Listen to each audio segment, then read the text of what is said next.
बाक्सा जिल्लानि थाखाय मोसाखावरिफोरनि मोजां खौरां। बे मोजां खौरांखौ लाना फैदों बाक्सा जिल्लायाव उदालगुरि जिल्लानि सासे लाइमोन हादुंगोरा बसुमतारी बिथाङा।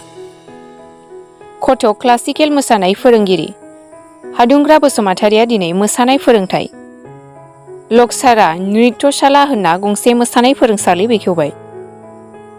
बाक्सा जिल्लानि सिङाव थानाय सुख्लाय सेरफां अडिट'रियामाव लकसारा नृत्यशाला मोसानाय फोरोंथायसालिखौ बेखेवो। हाबाफारियाव बेखेवगिरि महरै लिंहरजानाय आलासि नावकाथा दखरा दुलाराय बर' फरायसा आफादनि आफादगिरिया बेखेवना होलाङो।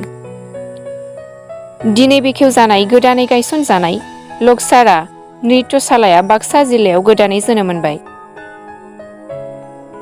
बे लकसारा नृत्यशालानिफ्रायनो गोबां मोसाखावरि दिहुननायनि थांखिजों गायसनदों मोसानाय फोरोंसालि।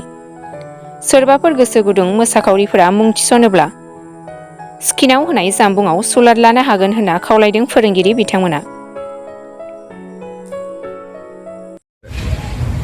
गिबियावनो रिपर्टारखौ साबायखर बावो। दिनै जोंनि बे सुख्लाय सेरफां अडिट'रियाम हलाव जोंनि लकसारा नृत्यशाला जाय मोसानाय एकाडेमि डान्स एकाडेमिखौ दिनै बेखेवबाय जों। दिनैनिफ्रायनो क्लास जागोन।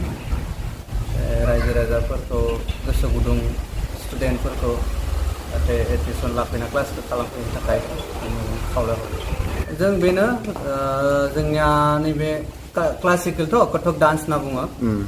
बेयो 5 इयार कर्स बिशारदसिम आरो निपुन लानांगौ 3 इयार्स एक्सट्रा।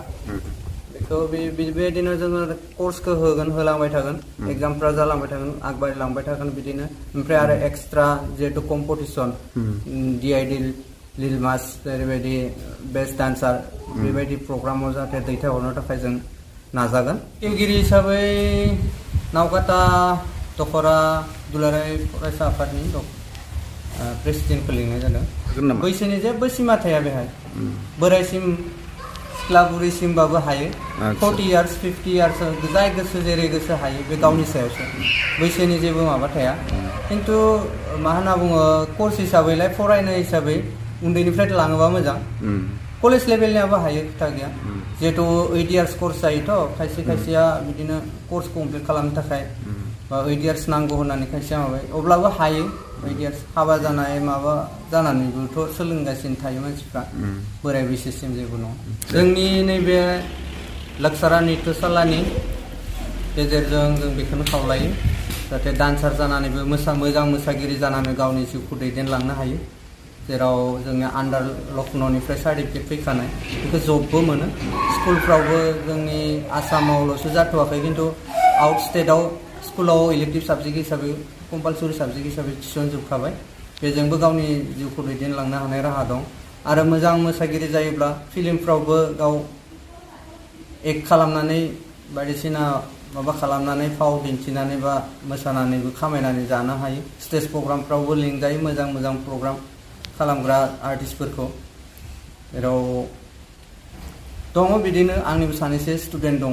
जेराव नेरसोन होनना बुङो बर' फिल्म, बिनिनो बिनानाव दङ करबि, बोराइ बाथौनि महिमा, बिसोरबो आंनिनो स्टुडेन्टमोन। आरो जुरियाबो आंनि स्टुडेन्टमोन। मोनसे समाव भेरगाव फोरोंनो मोन्दोंमोन आं बिथांखौबो। बिदिनो दैदेनलांनो हायो। ओंखायनो जायफोर गोसो गुदुं स्टुडेन्टफोर दं जोंनि लकसारा नृत्यशालायाव एडमिसन लाफैनो थाखाय गुरैयै खावलायहरनाय थाबाय। जोंनि जानबुं नाम्बारा जाबाय 7086289270 आरो मोनसेया जाहैबाय 8134011285। बेखौ सुख्लाय सेरफां अडिट'रियाम हलाव बाक्सा डिस्ट्रिक्ट जायो। गिबियावनो रादाब बुथुमगिरि बिथांमोननिसिम साबायखर बावहरबाय आरो नायगिरि रायजो राजा नोंथांमोननिसिमबो गुरै खुलुमनाय बावहरबाय। दिनैनि रबिबार सानाव जिहेतु बाक्सा डिस्ट्रिक्टनि नावकाथा सुख्लाय सेरफांनि अडिट'रियाम हलाव जिहेतु क्लासिकेल मोसानाय फरायसालि बेखेवगोन, बिथांखौ आङो रोजा रोजा साबायखर बावहरगोन।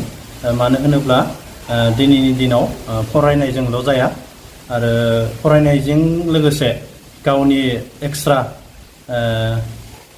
एक्सट्रा सोलोंथाइखौ लायोब्ला इयुनाव गावनि जिउखौ दैदेनलांनो हायो दा बे हिसाबै आं खाथि खालानि उन्दै फंबाय बिनानावमोनखौ आं खावलायगोन जाहाथे नैबे सुक्लाय सेरफांनि अडिट'रियाम हलाव जोंहा एडमिसन सोलिगासिनो दङ फंबाय बिनानावमोनखौ एडमिसनखौ लाफैनो थाखाय गुरै खावलायहरबाय दा बेयावहाय बैसोनि सिमा थागोन नामा बेहाय बैसोनि सिमा गैया जिहेतु सोलोंथाइयाव सोलोंनायनि जेबो सिमा गैखाया बेखौ बयबो मिथिखागौ बयबो सोलोंनो हागोन